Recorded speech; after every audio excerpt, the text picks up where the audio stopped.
ഇടുക്കി അടിമാലി കുമളി ദേശീയപാതയുടെ വികസനത്തിനായി ഭൂമി ഏറ്റെടുക്കുന്ന നടപടികൾ ഉടൻ ആരംഭിക്കും. നഗരങ്ങളെ ഒഴിവാക്കി ബൈപ്പാസുകൾ അനുവദിച്ചാണ് പദ്ധതിക്ക് അന്തിമ അനുമതി നേടിയത്. റോഡ് വികസനം സാധ്യമാകുന്നതോടെ ഇടുക്കിയുടെ ടൂറിസം മേഖലയ്ക്ക് അത് കൂടുതൽ കരുത്താകുമെന്നാണ് പ്രതീക്ഷ. 90 കിലോമീറ്ററാണ് അടിമാലി കുമളി ദേശീയപാതയുടെ ഇപ്പോഴത്തെ ദൂരം. പുതുക്കിയ അലൈൻമെന്റ് അനുസരിച്ച് ദൂരം 77 കിലോമീറ്ററായി കുറയും. 30 മീറ്റർ വീതിയിലാണ് റോഡ് വികസിപ്പിക്കുന്നത്. 13 മീറ്ററാണ് നിലവിലുള്ള ടാറിങ്ങിന്റെ വീതി. നേരത്തെ 18 മീറ്ററായിരുന്നു പദ്ധതിക്കായി നിർദ്ദേശിക്കപ്പെട്ടിരുന്നത്.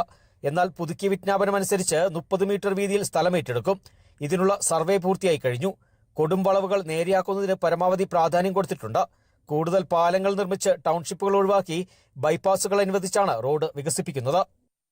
അടിമാലി പട്ടണത്തിന്റെ അടക്കം ഇടുക്കി ജില്ലയുടെ ടൂറിസ്റ്റ് കേന്ദ്രങ്ങളിൽ ബന്ധിപ്പിച്ചുകൊണ്ടുള്ള അടിമാലി കുമളി ദേശീയപാത 185 വളരെ വേഗത്തിലാണ് അതിൻ്റെ സർവേ നടപടികൾ പുരോഗമിക്കുന്നത്. ആ റോഡിൻ്റെ വികസനം എത്രയും പെട്ടെന്ന് സാധ്യമാകും. 2 വർഷത്തിനകം റോഡ് 30 മീറ്റർ വീതിയിൽ 2 വരി പാതയായി വികസിപ്പിക്കും എന്നാണ് മനസ്സിലാക്കാൻ കഴിയുന്നത്. തീർച്ചയായും അടിമാലി അടക്കമുള്ള പ്രദേശങ്ങൾക്ക് വൻ വികസന സാധ്യതയാണ് ഈ റോഡ് കൊണ്ടുവരുന്നത്. വലിയ പ്രയോജനം ഇത് കടന്നു പോകുന്ന സ്ഥലങ്ങളിൽ സ്ഥലമേറ്റെടുക്കുന്ന ആളുകൾക്ക് ലഭിക്കും എന്നുള്ളതുകൊണ്ട് അധികം എതിർപ്പുണ്ടാകാൻ വഴിയില്ല. അതുകൊണ്ട് ഈ റോഡിനുള്ള എല്ലാവിധ സഹായ സഹകരണങ്ങളും വ്യാപാര മേഖലയിൽ നിന്നുണ്ടാകും എന്ന് പ്രത്യേകം അഭിപ്രായപ്പെട്ടുകൊണ്ട് ആദ്യഘട്ടത്തിൽ ഡബിൾ കട്ടിംഗ് വരെ 27 കിലോമീറ്റർ ദൂരത്തെ പണി പൂർത്തിയാക്കും.